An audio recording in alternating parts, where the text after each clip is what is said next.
രാഘവന്റെ ജീവചരിത്രമാണ്. ഡിവൈഎഫ്ഐയുടെ വേദിയിലിരുന്ന് M V രാഘവനെ ഓർമ്മിക്കുമ്പോൾ 5 ചെറുപ്പക്കാരെ വെടിവെച്ച് കൊന്നുകളഞ്ഞതിന് നേതൃത്വമായി ഇടതുപക്ഷ വിരുദ്ധ രാഷ്ട്രീയത്തിന്റെ പ്രതീകമായിരുന്നു എന്നത് മറക്കാൻ പാടില്ലതല്ല. ഇപ്പോ ഇവിടെ കരിങ്കൊടി സമരത്തെയൊക്കെ സംബന്ധിച്ച് വലിയ ചർച്ച നടന്നു. കറുത്ത മാസ്ക്, കറുത്ത വസ്ത്രം, ഇതിനൊക്കെ നിരോധനമല്ലേ? ഇങ്ങനെ ഒരു ഭരണം കേരളത്തിൽ ഉണ്ടായിരുന്നോ? ഇതായിരുന്നില്ല മാധ്യമ വാർത്തകൾ. ഈ മാധ്യമങ്ങളിൽ ഏതെങ്കിലും ഒരു അച്ചടി മാധ്യമങ്ങളുടെ പ്രതിനിധി, ഏതെങ്കിലും ഒരു ദൃശ്യമാധ്യമത്തിന്റെ അവതാരകൻ പറഞ്ഞിട്ടുണ്ടോ കറുത്ത പതാക ഉയർത്തിപ്പിടിച്ചതിന്റെ പേരിൽ 5 ചെറുപ്പക്കാരെ വെടിവെച്ച് കൊന്നുകളഞ്ഞ നാടാണ് കേരളമെന്ന് ഏതെങ്കിലും ഒരു മാധ്യമം പറഞ്ഞിട്ടുണ്ടോ? ഏതെങ്കിലും ഒരു മാധ്യമ പ്രവർത്തകൻ, അവതാരകൻ, അച്ചടി ദൃശ്യമാധ്യമങ്ങളുടെ എഡിറ്റോറിയൽ ബോർഡ് അംഗം ആരെങ്കിലും ഒരാൾ പറഞ്ഞിട്ടുണ്ടോ? പറഞ്ഞിട്ടില്ല. പക്ഷെ 2022 ഒത്തുചേരുമ്പോ കറുത്ത മാസ്ക് അഴിപ്പിച്ചാൽ ഏറ്റവും വലിയ ഫാസിസ്റ്റായി പിണറായി വിജയനെ മാറ്റണം, ഏറ്റവും വലിയ ഇടതുപക്ഷ വിരുദ്ധ സ്വഭാവമുള്ള മന്ത്രിസഭയായി LDF മന്ത്രിസഭയെ മാറ്റണം. അവരാരും പറയില്ല. കറുത്ത പതാക ഉയർത്തിപ്പിടിച്ചതിന്റെ പേരിൽ 5 ചെറുപ്പക്കാരെ വെടിവെച്ച് കൊന്നുകളഞ്ഞ നാടാണ് കേരളം. അവരുടെ നിരപരാധികളായ രക്തം തളം കെട്ടിക്കിടക്കുന്ന മണ്ണാണ് നമ്മുടേത്. ഒരാളും പറയില്ല. ഞാൻ സന്ദർഭവശാൽ ചൂണ്ടിക്കാട്ടിയതെന്ന് മാത്രമേ ഉള്ളൂ.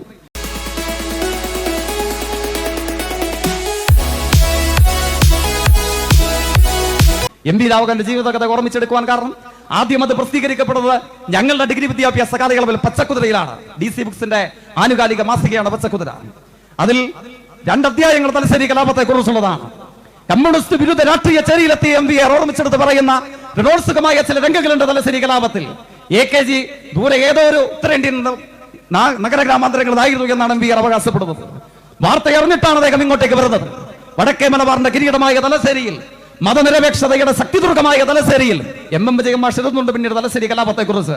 അവരൊക്കെ ഇടതുപക്ഷ വിരുദ്ധ രാഷ്ട്രീയ ചേരിയുടെ ഭാഗമായി പല ഘട്ടങ്ങളും നിലയുറപ്പിച്ചപ്പോൾ പോലും MN വിജയൻ മാഷ് എഴുതിയ സമഗ്രമായ തലശ്ശേരി കലാപത്തിന്റെ വിശകലനത്തിന്റെ തലവാചകം തല തകർക്കണമെങ്കിൽ തലശ്ശേരിയെ തകർക്കണമെന്നുള്ളതായിരുന്നു. എന്തുകൊണ്ട് പട്ടാമ്പിയിൽ ഉണ്ടായില്ല? എന്തുകൊണ്ട് പാലക്കാട് ഉണ്ടായില്ല? എന്തുകൊണ്ട് കോഴിക്കോട് മറ്റു പ്രദേശങ്ങളിൽ ഉണ്ടായില്ല? കാരണം എന്താണ്? വിജയൻ മാഷ് പറഞ്ഞു തല തകർക്കണമെങ്കിൽ തലശ്ശേരിയെ തകർക്കണം. കാരണം എന്താണ്? മതനിരപേക്ഷ രാഷ്ട്രീയത്തിന്റെ കേരളത്തിന്റെ ശിരസ് എന്ന് പറയുന്നത്, ശക്തി ദുർഗം എന്ന് പറയുന്നത് തലശ്ശേരിയാണ്. കേരളത്തെ ഒരു മത തീവ്രവാദത്തിന്റെ ഹബ്ബാക്കി മാറ്റണമെങ്കിൽ ആ പ്രവർത്തനം ആരംഭിക്കേണ്ടതും വിജയിക്കേണ്ടതും തലശ്ശേരിയിലാണ്. ഇതായിരുന്നു വിജയൻ മാഷ് ചൂണ്ടിക്കാട്ടിയത്. എന്തുകൊണ്ട് തലശ്ശേരി? അതിനുപോലും ചരിത്രപരമായ കാരണമുണ്ട്. അപ്പോഴാണ് MVR ആത്മകഥയിൽ ചൂണ്ടിക്കാട്ടുന്നു AKG ആണ് ആദ്യമായി വന്നെത്തുന്നത്. ഇന്നത്തെ അഴീക്കോടൻ സ്മാരക മന്ദിരം 26 വയസ്സുള്ള ചെറുപ്പക്കാരനായ ജനപ്രതിനിധി, പാർട്ടിയുടെ കണ്ണൂർ ജില്ലാ കമ്മിറ്റിയുടെ സെക്രട്ടറി, ഇവരടങ്ങം സഖാവ് CH പേര് അദ്ദേഹം ഓർമ്മിച്ചെടുക്കുന്നുണ്ട്. CH തലശ്ശേരിയിൽ നിന്ന് ഉയർന്നുദിച്ചു വന്ന കമ്മ്യൂണിസ്റ്റ് പാർട്ടിയുടെ സമാദരണീയനായ നേതൃത്വമായിരുന്നു. സഖാവ് പാട്യത്തിന്റെ പേര് MVR പങ്കുവെക്കുന്നുണ്ട്. അവരുടെയൊക്കെ പേര് പങ്കുവെച്ചുകൊണ്ട് അദ്ദേഹം ഓർമ്മിച്ചെടുത്ത് പങ്കുവെക്കുന്ന ഒരു ചിത്രമുണ്ട്. ജീപ്പിൽ പതാക കെട്ടി ഒരു മൈക്രോഫോൺ വേണം, ഒരു മെഗാ മൈക്രോഫോൺ വേണമെന്നാണ് AKG ആവശ്യപ്പെടുന്നത്. 3 കാര്യങ്ങൾ പോലും, ഒരു ജീപ്പും ഒരു ചുവന്ന പതാകയും ഒരു ലൗഡ് സ്പീക്കറും, ഇത് 3ഉം സംഘടിപ്പിച്ചു കൊണ്ടുവരാൻ AKG ആവശ്യപ്പെട്ടു. മുമ്പിൽ സുതസിദ്ധമായ ശൈലിയിൽ മുണ്ട് മടക്കിക്കുത്ത് ജീപ്പിന്റെ മുമ്പിലിരിക്കുന്ന AKGയുടെ വാഗ്മയ ചിത്രം MV രാഘവൻ ജീവിതകഥയിൽ വരച്ചിടുന്നുണ്ട്. തൊണ്ട പൊട്ടുമാർ ഉച്ചത്തിൽ ആ ജീപ്പിൽ നിന്ന് ശബ്ദം പുറത്തേക്കൊഴുകി. തലശ്ശേരി പ്രദേശത്ത് അവരനായ മതവിശ്വാസികളുടെ രക്തം വീഴാൻ പാടില്ല എന്ന് ആഗ്രഹിക്കുന്ന മുഴുവൻ ആളുകളും ഞങ്ങളോടൊപ്പം ചേരണം. ഗ്രാമനഗരാന്തരങ്ങളിൽ പരിഗണന നടത്തി മത തീവ്രവാദത്തിന്റെയും മതവർഗീയ കലാപത്തിന്റെയും അനുരണനങ്ങൾ വീണ മലീമസമായ തലശ്ശേരിയുടെ ഹൃദയങ്ങളിലൂടെ ആ ജീപ്പ് പരിഗണന നടത്തി. ഒടുവിൽ തലശ്ശേരിയുടെ നഗരചിത്രത്തിൽ വന്ന് സമാപിക്കുമ്പോൾ MVR പറയുന്നു, 10,000 വരുന്ന മനുഷ്യായുസുകൾ ഒരു സമുദ്രം എന്നത് പോലെ ആ ശബ്ദത്തിന്റെ പിന്നാലെ ഒഴുകിയെത്തി. യോഗം ഉദ്ഘാടനം ചെയ്തുകൊണ്ട് AKG പ്രഖ്യാപിക്കുകയാണ്, മുഴുവൻ മുസ്ലിം പള്ളികൾക്കും മുഴുവൻ ഹിന്ദു ക്ഷേത്രങ്ങൾക്കും ആര് കാവൽ നിൽക്കും? NDF അല്ല, RSS അല്ല, ഒരു മതതീവ്രവാദ ശക്തിയുമല്ല. AKG കേരളീയ രാഷ്ട്രീയ ചരിത്രത്തിലെ ആദ്യത്തെ മതവർഗീയ കലാപത്തിന്റെ ഉച്ചസ്ഥായിൽ അതിനെ നടുക്കുന്നുകൊണ്ട് പ്രഖ്യാപിക്കുകയാണ്. കത്തിച്ചെറിയുന്ന ക്ഷേത്രങ്ങളുടെയും കൊള്ളയടിക്കപ്പെടുന്ന മുസ്ലിം പള്ളികളുടെയും വാർത്തകൾക്കിടയിൽ, ആക്രമിക്കപ്പെടുന്ന മതനിരപേക്ഷ മതവിശ്വാസികളുടെ ഭവനങ്ങളുടെ വാർത്തകൾക്കിടയിൽ കലാപത്തിന്റെ തീച്ചുളയിൽ നിന്നുകൊണ്ട് കേരളത്തിന്റെ ഇന്ത്യയുടെ സമരനായകനെ AKG പറയുകയാണ്, ഇന്നു മുതൽ മുഴുവൻ മുസ്ലിം പള്ളികൾക്കും മുഴുവൻ ഹിന്ദു ക്ഷേത്രങ്ങൾക്കും ഞങ്ങൾ കാവൽ നിൽക്കും. ആര്? RSS അല്ല, മതതീവ്രവാദ സംഘമല്ല, ഇന്ത്യൻ യൂണിയൻ മുസ്ലിം ലീഗ് അല്ല, കമ്മ്യൂണിസ്റ്റ് പാർട്ടിയുടെ ഇടതുപക്ഷത്തിന്റെ സമര വളണ്ടിയർമാർ മുഴുവൻ ആരാധനാലയങ്ങൾക്കും കാവൽ നിൽക്കും. പിന്നീട് എന്താ ഉണ്ടായത്? ക്ഷേത്രങ്ങൾക്ക് കാവൽ നിന്നു. ആര്? ഇപ്പോൾ നമ്മളെപ്പോഴും മലയാള മനോരമയിൽ ഒരു വാർത്ത വന്നാൽ പറയും, കമ്മ്യൂണിസ്റ്റ് പാർട്ടിയുടെ പ്രതിനിധികൾ അവിശ്വാസികളാണ്, അവർ മതവിശ്വാസികളല്ല. ഏതെങ്കിലും ഒരു സ്ഥലത്ത് ചെന്നാൽ, ലീഗ് സ്വാധീനമുള്ള സ്ഥലത്ത് ചെന്നാൽ, ഞാൻ അതിന്റെ വിശദാംശത്തിലേക്ക് പോവല്ല, കരുവാരക്കുണ്ട് ഫത്വ. മുമ്പൊരിക്കൽ KTയുടെ നാടകമുണ്ട് കാഫറിൽ KT എഴുതുന്നുണ്ട്, ഇടതുപക്ഷ രാഷ്ട്രീയത്തിന്റെ സമരശ്രീകളെ ഹൃദയങ്ങളിൽ ആവാഹിച്ചുകൊണ്ടാണ് KT എഴുതുന്നത്. ഞങ്ങൾ മനുഷ്യരുടെ മതങ്ങളെ കുറിച്ച് ചിന്തിച്ചതിനേക്കാൾ അധികം മതങ്ങളിലെ മനുഷ്യരെ കുറിച്ചാണ് ചിന്തിച്ചത്. അതാണ് ഇടതുപക്ഷം. നമ്മൾ കണ്ടപ്പോൾ ഈ മഹാസാഗരം പോലെ തടിച്ചുകൂടി നിൽക്കുന്ന മനുഷ്യന്മാരുടെ മതമേത്? അതല്ല ഇടതുപക്ഷം ചിന്തിച്ചത്. എല്ലാ മതങ്ങളിലും പെട്ട മനുഷ്യരുടെ ജീവൽ പ്രശ്നങ്ങൾ എന്താ? അതാണ് ഞങ്ങൾ ചിന്തിച്ചത്. ഇത് എഴുതിയതിന്റെ പേരിൽ ലീഗ് കെട്ടിയെ പള്ളിയിൽ നിന്ന് ഫത്വ ഇറക്കി, പള്ളിയിൽ നിന്ന് പുറത്താക്കി. കാഫർ എഴുതിയതിന്റെ പേരിൽ കെറ്റി വീണ്ടും ഉച്ചസ്ഥൈര്യം ലോകത്തോട് വിളിച്ചു പറഞ്ഞു, ഞങ്ങൾ മനുഷ്യരുടെ മതങ്ങളെക്കാൾ അധികം ഞങ്ങൾ മതങ്ങളിലെ മനുഷ്യരെ കുറിച്ചാണ് ചിന്തിച്ചത്. ക്ഷേത്രങ്ങൾക്കും പള്ളികൾക്കും കാവൽ നിന്നു. വർഗീയ കലാപത്തിന്റെ ഉച്ചസ്ഥായിൽ അമർന്ന് കത്തിയ തലശ്ശേരി സമാധാനപൂർണമായ മതനിരപേക്ഷതയിലേക്ക് മെല്ലെ മടങ്ങുവാൻ ആരംഭിച്ചു. എന്തുകൊണ്ടാണ്? ക്ഷേത്രങ്ങൾ തകർക്കാൻ പറ്റുന്നില്ല, കമ്മ്യൂണിസ്റ്റ് പാർട്ടിയുടെ വളണ്ടിയർമാർ കാവൽ നിൽക്കുകയാണ്. മുസ്ലിം പള്ളി തകർക്കാൻ കഴിയുന്നില്ല, ഇടതുപക്ഷ രാഷ്ട്രീയത്തിന്റെ പ്രതിനിധികൾ കാവൽ നിൽക്കുകയാണ്. അപ്പോഴാണ് ഇവിടെ ചൂണ്ടിക്കാട്ടിയതുപോലെ തലശ്ശേരിയിൽ നിന്ന് കിലോമീറ്ററുകൾക്ക് മാത്രം അപ്പുറം മട്ടന്നൂർ വിമാനത്താവളത്തിലേക്ക് പോകുമ്പോൾ ഇന്ന് ഇടതുവശത്ത് ശിരസുയർത്തി നിൽക്കുന്നുണ്ട് വെരുവമ്പായി പള്ളിയുടെ മിനാരങ്ങൾ. എന്താണ് പ്രത്യേകത? രാത്രി വൈകി കമ്മ്യൂണിസ്റ്റ് വിരുദ്ധ രാഷ്ട്രീയ ചര്യയിലെത്തി എം വി രാഘവൻ അദ്ദേഹത്തിന്റെ ജീവിതകഥയിൽ പറയുന്നതാണ്. രാത്രി വൈകി RSSന്റെ നരാധമ സംഘം, ഈ കലാപം ഉണ്ടായില്ലെങ്കിൽ എങ്ങനെ നമ്മൾ മുമ്പോട്ടേക്ക് പോകും? കലാപം ഉണ്ടാകണം. 2 ജീപ്പുകളിലായി തെരഞ്ഞെടുക്കപ്പെട്ട അക്രമി സംഘം വെരുവമ്പായി പള്ളിക്ക് നേരെ അക്രമം അഴിച്ചുവിടാൻ വേണ്ടി വരികയാണ്. പള്ളിയുടെ കാവൽ ചുമതലയുണ്ടായിരുന്നയാൾ ഭഗവാൻ ശ്രീരാമന്റെ പേരിൽ അനുരൂപമായ നാമധേയം ഉണ്ടായിരുന്ന സഖാവ് UK കുഞ്ഞിരാമൻ ആയുധങ്ങളുടെ പിൻബലത്തിലല്ല, മറിച്ച് രാത്രി വൈകി ഉറക്കച്ചുവടിലേക്ക് മയങ്ങി വീണ് കൊണ്ടിരുന്ന തന്റെ സഖാക്കളെ അക്രമ സംഘത്തിന്റെ ശബ്ദം കേട്ട് സഖാവ് UK വിളിച്ചുണർത്തി. ആയുധങ്ങളുടെ പേശീബലത്തിലല്ല, മറിച്ച് പരസ്പരം കൈകൾ ചേർത്ത് പിടിച്ചുകൊണ്ട് സഖാവ് UK കുഞ്ഞിരാമന്റെ നേതൃത്വത്തിൽ ഇടതുപക്ഷ രാഷ്ട്രീയത്തിന്റെ സംരക്ഷണ വളണ്ടിയർമാർ വെരുവമ്പായി പള്ളിക്ക് ചുറ്റും നിലയുറപ്പിച്ചു നിന്നു. തങ്ങളുടെ അക്രമ ശ്രമം വിഫലമായി. അക്രമി സംഘം പിന്മടങ്ങിയപ്പോൾ പിറ്റേന്ന് എന്താ ഉണ്ടായത്? ജനുവരി മാസം തലശ്ശേരി കലാപം അവസാനിക്കുന്ന വാർത്ത പ്രസിദ്ധീകരിക്കപ്പെടുന്നത് നമ്മൾ ഓർമ്മിക്കണം. എന്തായിരുന്നു പ്രത്യേകത? ആ പിറ്റേ ദിവസം തന്റെ കാവൽ സമയം അവസാനിച്ച് തൊടിയിലൂടെ തന്റെ വീട്ടിലേക്ക് പോകുകയായിരുന്ന സഖാവ് UK കുഞ്ഞിരാമനെ, ഭഗവാൻ ശ്രീരാമന്റെ പേരിന് അനുരൂപമായ നാമധേയം ഉണ്ടായിരുന്ന സഖാവ് UK കുഞ്ഞിരാമനെ ഒരു മുസ്ലിം പള്ളി തകർത്ത് മതവർഗീയ കലാപത്തെ ഊട്ടി വളർത്താനുള്ള തങ്ങളുടെ ശ്രമത്തെ ചെറുത്തു തോൽപ്പിച്ചതിന്റെ പേരിൽ സഖാവ് UK കുഞ്ഞിരാമനെ സംഘപരിവാരം കൊലപ്പെടുത്തി. പട്ടാമ്പിയിൽ മതനിരപേക്ഷ രാഷ്ട്രീയത്തിന്റെ അഭിമാനാർഹമായ ഡീലർഷിപ്പ് അവകാശപ്പെട്ടുകൊണ്ട് DYFI നിൽക്കുമ്പോൾ ഞങ്ങൾ അഭിമാനത്തോടു കൂടെ പറയും, കേരളത്തിന്റെ രാഷ്ട്രീയ ചരിത്രത്തിൽ ആദ്യമായി ഒരു മുസ്ലിം പള്ളി തകർത്ത് വർഗീയ കലാപം സൃഷ്ടിക്കുവാൻ സംഘപരിവാരം ശ്രമിച്ചപ്പോ അവർക്ക് തോറ്റുമടങ്ങേണ്ട വന്നത് കോൺഗ്രസിന്റെയോ ലീഗിന്റെയോ NDFന്റെയോ രാഷ്ട്രീയ സംരക്ഷണത്തിലല്ല, സ്വജീവൻ സമർപ്പിക്കാൻ തയ്യാറായി ഒരു ആയുധത്തിന്റെയും കരുത്തിലല്ല, മറിച്ച് ജീവൻ സമർപ്പിക്കാം, പക്ഷേ മതനിരപേക്ഷ രാഷ്ട്രീയത്തെ തൊടാൻ സമ്മതിക്കില്ല എന്ന് പ്രഖ്യാപിച്ച സഖാവ് UK കുഞ്ഞിരാമന്റെ ഇടതുപക്ഷ രാഷ്ട്രീയത്തിന്റെ മുമ്പിലാണ് നമ്മൾ ഓർമ്മിക്കണം. സഖാവ് പിണറായിയുടെ ജാഥ 2016 മുമ്പ് പര്യടനം നടത്തി പോകുമ്പോ സഖാവ് UKയുടെ മകൾ MBBS പാസ്സായി തന്റെ രക്തസാക്ഷിയായ പിതാവിനുള്ള ആദരം ഏറ്റുവാങ്ങാൻ വേണ്ടി തലശ്ശേരിയിൽ വന്നു. എത്രയോ അഭിമാനാർഹമായ സമരോത്സവമായ ഓർമ്മയും അരംഗവുമായിരുന്നു അതൊക്കെ. ഞാനതിന്റെ വിശദാംശത്തിലേക്ക് പോകല്ല. ഇതായിരുന്നു കേരളീയ അനുഭവം. നമ്മൾ കാണേണ്ടത് എന്താണ്? കേരളത്തിന്റെ പാരമ്പര്യമായ മതനിരപേക്ഷ ചരിത്രം, ചട്ടക്കൂട്. അങ്ങനെ ഒരു തെറ്റിദ്ധാരണയും വേണ്ട, അങ്ങനെ ഒരു പാരമ്പര്യ മതനിരപേക്ഷ ചട്ടക്കൂടമൊന്നും ഉണ്ടായിരുന്ന നാടല്ല കേരളം. ഇവിടെ ഈ പട്ടാമ്പി ഉൾപ്പെടുന്ന പ്രദേശത്താവും പഴയ ഒറ്റപ്പാലം അല്ലെ EMSനെതിരെ സംയുക്ത സ്ഥാനാർത്ഥി ഉണ്ടായത് ഈ മണ്ണിലാണ്. ഇവിടെ കൊപ്പം പഞ്ചായത്ത്, വീണ്ടും ഇവിടെ തന്നെ പട്ടാമ്പിയിലായിരുന്നു. ആ മണ്ണാണ് നമ്മുടേത്. ഏതിപ്പോഴല്ല, RSSന് രാഷ്ട്രപതിയും പ്രധാനമന്ത്രിയും സംഭാവന ചെയ്യാൻ കഴിഞ്ഞ 2000 ആണ്ടിലല്ല. എപ്പോഴാണ്? നമുക്ക് RSSന് ഒരു പഞ്ചായത്ത് ഭരിക്കാൻ കഴിയുമെന്ന് അവർ പോലും ചിന്തിച്ചിട്ടില്ലാത്തൊരു കാലത്ത് നമ്മളുടെ ഈ മണ്ണിൽ EMSനെ തോൽപ്പിക്കാൻ കോൺഗ്രസും RSSും അന്ന് ജനസംഘമാകും. ആ ജനസംഘവുമായി കൈചേർത്ത് ഇടതുപക്ഷ മതനിരപേക്ഷ രാഷ്ട്രീയത്തെ ഇവിടെ നിന്ന് കെട്ടുകെട്ടിക്കാൻ ശ്രമിച്ച മണ്ണാണ് നമ്മുടേത്. എപ്പോഴാണ്? രാഷ്ട്രപതിയുള്ള കാലമല്ല, ഇന്ത്യൻ പ്രധാനമന്ത്രിയുള്ള കാലമല്ല, മുഖ്യമന്ത്രിമാരെ സംഘപരിവാരത്തിന് സംഭാവന ചെയ്യാൻ കഴിയുന്ന കാലമല്ല. പക്ഷെ എന്നിട്ടും എന്തുകൊണ്ട് EMSനെ ശത്രുവായി തിരഞ്ഞെടുത്തു ജനസംഘം? RSSനറിയാം, മത തീവ്രവാദത്തിന്റെ രാഷ്ട്രീയ ശക്തികൾക്കറിയാം, ഞങ്ങളുടെ ശത്രു കോൺഗ്രസ് അല്ല, ഞങ്ങളുടെ ശത്രു ലീഗല്ല, ഞങ്ങളുടെ ശത്രു NDF മറ്റാരോ അല്ല. ഞങ്ങളുടെ ശത്രു എന്ന് പറയുന്നത് എല്ലാ മതവിശ്വാസികളെയും ഒരേപോലെ ഉൾക്കൊള്ളാൻ കഴിയുന്ന മതനിരപേക്ഷ രാഷ്ട്രീയത്തിന്റെ പ്രതീകമായ ഇടതുപക്ഷമാണ് ഞങ്ങളുടെ രാഷ്ട്രീയ ശത്രു. അതുകൊണ്ട് പട്ടാമ്പിയിൽ EMS നോക്കണം. ഇതിപ്പോഴല്ല, എപ്പോഴാണ്? എത്രയോ പതിറ്റാണ്ടുകൾക്ക് പുറകിൽ അവർ തിരിച്ചറിഞ്ഞു, അതിനുവേണ്ടി ശ്രമിച്ചുകൊണ്ടിരുന്നതാണ്. അതിന്റെ തുടർച്ച ഏതെടുത്ത് പരിശോധിക്കാം. ONVയുടെ പ്രസിദ്ധിയാർജിച്ച ജീവചരിത്ര കുറിപ്പുണ്ട്.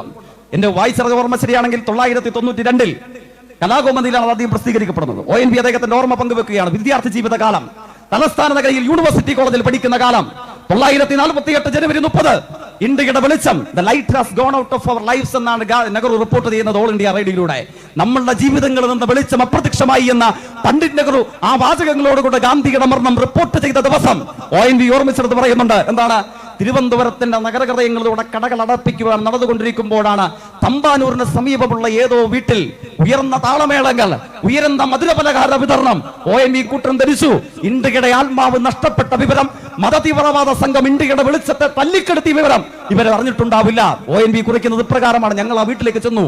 ഗ്രഹനാഥനോടും നാദിയോടും പറഞ്ഞു, നമ്മളുടെ മഹാത്മജീത വെടിയേറ്റ് കൊല്ലപ്പെട്ടിരിക്കുന്നു, വെടിവെച്ച് കുന്നുകളഞ്ഞിരിക്കുന്നു, നിങ്ങൾ ഇത് അറിഞ്ഞില്ലേ? അപ്പോൾ എന്താ പ്രതികരണം ONV എഴുതുന്നത്? 948 ജനുവരി 30 അവർ തിരികെ പറയുകയാണ്, ഞങ്ങളത് അറിഞ്ഞിരിക്കുന്നു, അത് അറിഞ്ഞുകൊണ്ടാണ് ഞങ്ങൾ ഈ മധുരപലഹാര വിതരണം നടത്തുന്നത്. ഞാൻ ആവർത്തിച്ചു പറയട്ടെ, RSSന് കേന്ദ്രമന്ത്രിസഭയും സംസ്ഥാന മന്ത്രിസഭയും ഒരു നഗരസഭയും ഒരു പഞ്ചായത്തും നിയന്ത്രിക്കാൻ കഴിയാതിരുന്ന കാലമാണ് 948. ആ 948 ഗാന്ധി വധത്തെ ആഘോഷിക്കാൻ മനസ്സുള്ളവർ എവിടെയുണ്ടായിരുന്നു? UP-യിലല്ല, ഗുജറാത്തിലല്ല, ബീഹാറിലല്ല, അല്ലെങ്കിൽ മറ്റുത്തരേന്ത്യൻ സംസ്ഥാനങ്ങളിലല്ല. മതനിരപേക്ഷ രാഷ്ട്രീയത്തിന് പ്രൗഢഗംഭീരമായ ഭൂതകാലവും ചരിത്രവും ഉണ്ട് എന്ന് നമ്മൾ അവകാശപ്പെടുന്ന നമ്മുടെ കേരളത്തിൽ ആ ഗാന്ധി വധത്തെ ആഘോഷിക്കാൻ മനസ്സുള്ളവർ ഉണ്ടായിരുന്നു. നമ്മുടെ നാടിന്റെ പ്രത്യേകത ഇതാണ്. അതുകൊണ്ട് മതനിരപേക്ഷതയുടെ പ്രൗഢോജ്വലമായ ഭൂതകാലം അങ്ങനെ ഒരു മേനിനെടുപ്പിനും സാധ്യതയില്ല.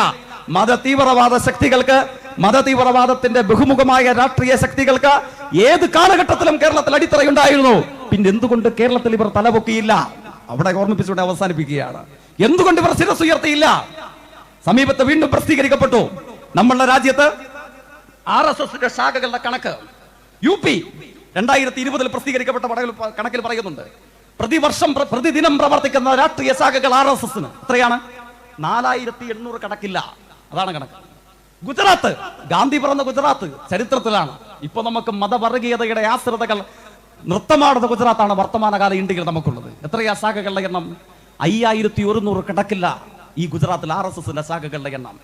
RSSനെ പ്രതിരോധിക്കാൻ ഞങ്ങളാണ് എന്ന് അവകാശപ്പെടുന്ന NDFന്റെ നിഷ്കളങ്കമായ പ്രതിരോധത്തിൽ ആരെങ്കിലും വീണുപോയിട്ടുണ്ടെങ്കിൽ ഈ ശബ്ദം കേൾക്കുന്ന മണൽപ്പുറത്ത് നിലയുറപ്പിക്കുന്ന ഏത് മനുഷ്യരെയും ഞങ്ങൾ അഭിമാനത്തോടു കൂടി ഓർമ്മിപ്പിക്കുകയാണ്. ആ കണക്ക് നിങ്ങളെടുത്ത് വായിച്ചു നോക്കണം. ഗുജറാത്തും UP-യും ഒക്കെ കിടന്ന് കേരളത്തിലേക്ക് വരുമ്പോൾ പ്രതിദിനം പ്രവർത്തിക്കുന്ന രാഷ്ട്രീയ സ്വയം സേവക സംഘത്തിന്റെ ശാഖകളുടെ കണക്ക് എത്രയാണ്? കേരളത്തിൽ 6000-നടുത്ത് വരുന്നു. കേരളത്തിൽ, അതായത് സമകാലിക ഇന്ത്യയിൽ രാഷ്ട്രീയ സ്വയം സേവക സംഘത്തിന് ഏറ്റവും സചേതനമായ ശാഖകളുടെ എണ്ണമുള്ള നാട് UP-അല്ല, ഗുജറാത്തല്ല, കർണാടകയല്ല. മതനിരപേക്ഷ രാഷ്ട്രീയത്തിന്റെ കനഗംഭീരമായ ഭൂതകാലമുണ്ട് എന്ന് നമ്മൾ കരുതുന്ന നമ്മുടെ കേരളത്തിലാണ് RSSന് ദിനം പ്രതി ഏറ്റവും കൂടുതൽ ശാഖകൾ പ്രവർത്തിക്കുന്നത്. അവിടെയാണ് DYFI അഭിമാനത്തോടുകൂടെ ചോദിക്കും, എന്നിട്ടും എന്തുകൊണ്ട് പാകിസ്ഥാനേക്കാൾ കൂടുതൽ ഇസ്ലാം മതവിശ്വാസികൾ ഇന്ത്യയിലുണ്ടെന്നാണ് കണക്ക്, പാകിസ്ഥാനേക്കാൾ അധികം. എന്നിട്ടും എന്തുകൊണ്ടാണ് കേരളത്തിൽ മതന്യൂനപക്ഷ വിഭാഗത്തിൽപ്പെടുന്ന ഒരു മനുഷ്യന്റെ ശരീരത്തെ തൊടുവാൻ RSSന് ഇപ്പോഴും കഴിയാതെ വരുന്നത് എന്തുകൊണ്ടാണ്? ബാബറിയുടെ മിനാരങ്ങൾ തകർത്തെറിയപ്പെട്ടു. NS മാധവന്റെ തിരുത്ത് എന്ന് പറയുന്ന കഥയുണ്ട്. ഞാൻ അതിന്റെ വിശദാംശത്തിലേക്ക് പോകുന്നില്ല. തിരുത്ത് പ്രസിദ്ധീകരിക്കുമ്പോൾ NS മാധവനിലെ പത്രാധിപൻ ചുല്ലിയാട്ട് എന്ന് പറയുന്ന ഗ്രന്ഥകർത്താവ് എന്താ ചെയ്യുന്നത്?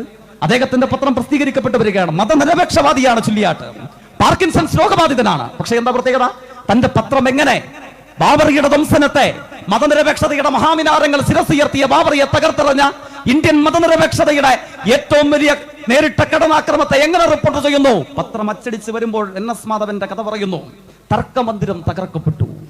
990കളുടെ ആദ്യപാദത്തിൽ ബാബറിയുടെ ധ്വംസനത്തെ ഒരു പത്രം റിപ്പോർട്ട് ചെയ്ത കഥാനുഭവം കഥാകാരൻ നമ്മോട് പറയുകയാണ്. പാർക്കിൻസൺസ് രോഗബാധിതനാണ്. NS മാധവൻ ഇപ്രകാരം എഴുതുന്നുണ്ട്. ഞങ്ങളുടെ വിദ്യാർത്ഥി ജീവിത കാലയളവിൽ NS മാധവന്റെ പേര് ഞങ്ങൾ ആദ്യം വായിക്കുന്നത് മലയാള പാഠപുസ്തകത്തിൽ അച്ചടിച്ച് പ്രസിദ്ധീകരിക്കപ്പെട്ട ഹിഗുറ്റ എന്ന വലിയ അക്ഷരങ്ങളുടെ ചുവട്ടിലാണ് NS മാധവനെ ആദ്യം കാണുന്നത്. കൊളംബിയയുടെ സുന്ദരനായ ഗോളി, ഇതേവരെയുള്ള ലോക ഫുട്ബോളിന്റെ ചരിത്രത്തിൽ ഏറ്റവും അതിസുന്ദരമായ കേളി ശൈലിയോടുകൂടെ കളിയെ നിയന്ത്രിച്ചിരുന്ന കളിക്കാരൻ. ആ ഹിഗുറ്റയെ ഞങ്ങളുടെ തലമുറ പരിചയപ്പെടുന്നത് NS മാധവന്റെ ചെറുകഥയിലൂടെയാണ്. അതിന്റെ ചുവട്ടിൽ ഇന്ത്യൻ അഡ്മിനിസ്ട്രേറ്റീവ് സർവീസ് എന്ന IAS ബിരുദധാരിയായ NS മാധവന്റെ പേര് വന്നു.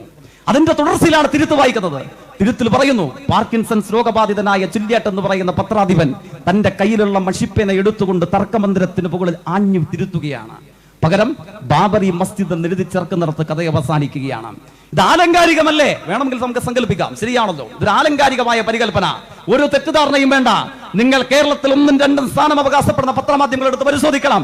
ബാബറിയുടെ ധ്വംസനം നടന്ന കാലയളവിൽ എങ്ങനെയായിരുന്നു ജനാധിപത്യ മതനിരപേക്ഷ രാഷ്ട്രീയത്തിന്റെ കരുത്തുള്ള കേരളത്തിലെ പത്രമാധ്യമങ്ങൾ ആ വാർത്ത റിപ്പോർട്ട് ചെയ്തത്? എങ്ങനെയാണ്? ബാബറി പള്ളി RSS തകർത്തു എന്ന് വാർത്ത എഴുതാൻ മനോരമ തയ്യാറായിട്ടില്ല, മാതൃഭൂമി തയ്യാറായിട്ടില്ല. എവിടെ? ഞാൻ ആവർത്തിച്ച് ഓർമ്മിപ്പിക്കുന്നു, 2022-ലല്ല, 90കളുടെ ആദ്യപാദം ഇന്ത്യൻ മതനിരപേക്ഷ രാഷ്ട്രീയത്തിന്റെ ശിരസ് തകർക്കാൻ സംഘപരിവാരം തീരുമാനിച്ച നിമിഷത്തെ റിപ്പോർട്ട് ചെയ്യാൻ എല്ലാ പത്രമാധ്യമങ്ങൾക്കും ഭയമായിരുന്നു. അവരുടെ മുമ്പിൽ ഭൂരിപക്ഷ മതവർഗീയതയ്ക്ക് മുമ്പിൽ പേന താന്നു, നാവില്ലാതായി, നിശ്ചേതരമായി, നിശ്ചലമായി പോയി. പക്ഷേ കഥാകാരൻ പറയുന്ന ആലങ്കാരികമായി കഥാസന്ദർഭത്തെ കമ്മ്യൂണിസ്റ്റുകാർ, ഇടതുപക്ഷ രാഷ്ട്രീയത്തിന്റെ അനുഭവമുള്ളവർ അതൊരു ആലങ്കാരികമായ അനുഭവമായി കരുതില്ല. അന്നത്തെ കേരളീയ രാഷ്ട്രീയ സാഹചര്യത്തിൽ ബാബറി മസ്ജിദ് ഒരു കൊടുങ്കാറ്റിലും ഒരു പേമാരിയിലും ഒരു പ്രകൃതിക്ഷോഭത്തിലും തകർന്നു വീണതല്ല. ഇന്ത്യൻ ഭൂരിപക്ഷ മതവർഗീയതയുടെ അംബാസഡറായ RSS ബാബറി പള്ളിയെ തകർത്തതാണ് എന്ന് ഒരു എഡിറ്ററും തിരുത്താതെ ചങ്കുറപ്പോടുകൂടെ വാർത്ത പ്രസിദ്ധീകരിക്കാൻ കരളുറപ്പുള്ള ഒരു ഒറ്റപത്രമെന്ന് കേരളത്തിൽ ഉണ്ടായിരുന്നു. ആ പത്രത്തിന്റെ പേര് കമ്മ്യൂണിസ്റ്റ് പാർട്ടിയുടെ മുഖപത്രമായ ദേശാഭിമാനിയായിരുന്നു എന്ന് നമ്മൾ അഭിമാനത്തോടു കൂടെ പറയും. NS മാധവന്റെ കഥാനുഭവമല്ല, ഒരു മാധ്യമ പ്രവർത്തകനും തിരുത്തേണ്ട വരാത്ത തലക്കെട്ട് അന്ന് പ്രസിദ്ധീകരിച്ചു ദേശാഭിമാനി. നമ്മൾ പറഞ്ഞു ബാബറി മസ്ജിദ് RSS തകർത്തു. ഇതാണ് ചോദ്യം. ഞാൻ ആമുഖമായി നിങ്ങളോട് പങ്കുവച്ചു. ഈ മത തീവ്രവാദിക്ക് മുമ്പിൽ മുട്ടുമടക്കാത്തവരാര്, ശിരസ് കുനിക്കാത്തവരാര്? ഈ ഒരൊറ്റ ചോദ്യമേ ഉയർന്നുള്ളൂ. അത് ആദ്യ പാദത്തിലാവട്ടെ, 2022-ലാവട്ടെ, നമ്മൾ ആ നിലപാടിൽ മാറ്റം വരുത്തിയിട്ടില്ല. എത്രയെത്ര അനുഭവങ്ങൾ ഇങ്ങനെ ചൂണ്ടിക്കാട്ടുവാൻ വേണ്ടി കഴിയും. ഈ അനുഭവങ്ങളിൽ RSSന്റെ ഏറ്റവും കരുത്തുറ്റ പ്രദേശമാണ് കേരളം എന്നുള്ളത് നമ്മൾ ജാഗ്രതയോടെ കൂടെ കാണണം. എന്നിട്ടും എന്തുകൊണ്ട് ഇവിടെ കലാപത്തിന് ശ്രമം ഉണ്ടാകുന്നില്ല? തലശ്ശേരിക്ക് ശേഷം ഒരു കലാപം എന്തുകൊണ്ടുണ്ടായില്ല? RSSന് ഇഷ്ടമില്ല ചേട്ടാ. ഇങ്ങനെ 2 കൊലപാതകം നടത്തപ്പോ ആലപ്പുഴയിൽ നമ്മൾ കണ്ടല്ലോ. ആലപ്പുഴയുടെ ആവർത്തനമാണ് പാലക്കാട് ഉണ്ടായത്. എന്തുകൊണ്ടാണ് ഒരു കലാപത്തിലേക്ക് പോകാതിരുന്നത്? പോലീസിനെ പലരും കുറ്റം പറയും. ഇപ്പൊ നമ്മുടെ ആളുകൾ പോലും കമ്മിറ്റിയിൽ പറഞ്ഞു ശരിയാണ്, ആഭ്യന്തര വകുപ്പ് അത്ര പോരാ, നമ്മുടെ പല സഖാക്കളും പറയും അടക്കം. എന്താ വസ്തുത?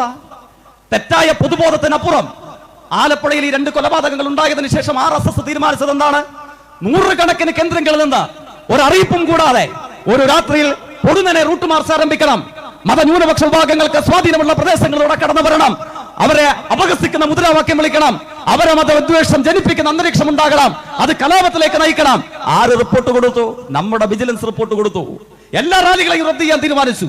രഹസ്യമായി സംഘപരിവാരം തീരുമാനിച്ചതാണ്. പക്ഷേ തിരിച്ചറിയാൻ നമ്മുടെ കേരള പോലീസിന് കഴിഞ്ഞു. അതായത് 2 കൊലപാതകത്തിന് ശേഷം ആലപ്പുഴയിൽ ഒരു കലാപം ഇതായിരുന്നു അവർ ആഗ്രഹിച്ചത്. നടന്നോ? ഇവിടെ പാലക്കാട് എന്താ അവർ ആഗ്രഹിച്ചത്? 2 കൊലപാതകങ്ങൾ മാത്രമാണോ? പാലക്കാടിന്റെ മതനിരപേക്ഷ മനസ്സ് തകർക്കണം. അതിശക്തമായ മതനിരപേക്ഷ തൊഴിലാളി വർഗ രാഷ്ട്രീയത്തിന് കരുത്തും വളക്കുറുമുള്ള ഈ മണ്ണിൽ മത തീവ്രവാദം പ്രോത്സാഹിപ്പിക്കണം. കലാപത്തിന്റെ എരുതിയിലേക്ക് വലിച്ചെറിയപ്പെടണം. ഇതല്ലേ ആഗ്രഹിച്ചത്? എന്തുകൊണ്ട് നടന്നില്ല? നമ്മൾ ഓർമ്മിക്കണം, ഒറീസയിലാണ് ക്രിസ്ത്യൻ മതവിശ്വാസികൾ അവരുടെ വിശുദ്ധ ഗ്രന്ഥമായി കരുതുന്ന ബൈബിൾ കത്തിച്ചു കളഞ്ഞു കാന്തമാൽ കലാപത്തിനിടയിൽ. ക്രിസ്ത്യൻ മതവിശ്വാസികളുടെ സന്യാസിനി സമൂഹമാണ് കന്യാസ്ത്രീകൾ. അവർ ആക്രമിക്കപ്പെട്ടു, തല തകർക്കപ്പെട്ടു, ബലാത്കാരം ചെയ്യപ്പെട്ടു. എന്താ കേരളത്തിലെ മതന്യൂനപക്ഷ വിഭാഗം തിരിച്ചറിയണ്ടേ? ഇവിടെ എന്തുകൊണ്ടാ ക്രിസ്ത്യൻ മതവിശ്വാസികൾ അവരുടെ ഗ്രന്ഥമായി കരുതുന്ന വിശുദ്ധ ബൈബിൾ കത്തിക്കാൻ RSS താല്പര്യമില്ലാഞ്ഞിട്ടാണോ? ഒളവണ്ണ നമ്മൾ കണ്ടതാണ്. കുസുമം മിഷണറീസ് ഓഫ് ചാരിറ്റിയുടെ പ്രവർത്തകയായിരുന്നു. മദർ തെരേസയുടെ പിൻഗാമികളാണ്. തലയടിച്ച് തകർത്തില്ലേ? സമാദരണീയനായ സഖാവ് VS ആണ് അന്ന് അവിടുത്തെ മതനിരപേക്ഷ മഹാസംഗമം ഉദ്ഘാടനം ചെയ്തത്. കേരളത്തിന്റെ പ്രതിപക്ഷ നേതാവായിരുന്നു. എന്തായിരുന്നു ഉണ്ടായ അനുഭവം? അവരെ തലയടിച്ച് തകർത്തു. അവരെ കൊലപ്പെടുത്താൻ വേണ്ടി ശ്രമിച്ചു. കോഴിക്കോട് ഒളവണ്ണയിൽ RSS.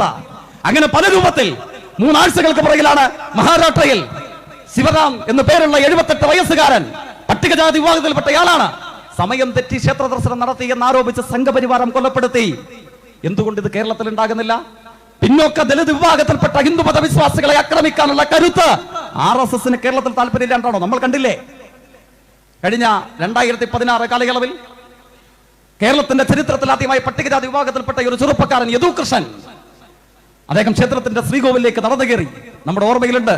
നടന്നു കയറിയപ്പോൾ എന്തായിരുന്നു പ്രതിഷേധം? NDAയുടെ സ്ഥാനാർത്ഥിയായ തിരുവല്ലയിൽ മത്സരിച്ചയാൾ അക്കിരമൺ കാളിദാസ ഭട്ടതിരിപ്പാട് നിരാകാര സമരമാണ്. എന്താ സമരം?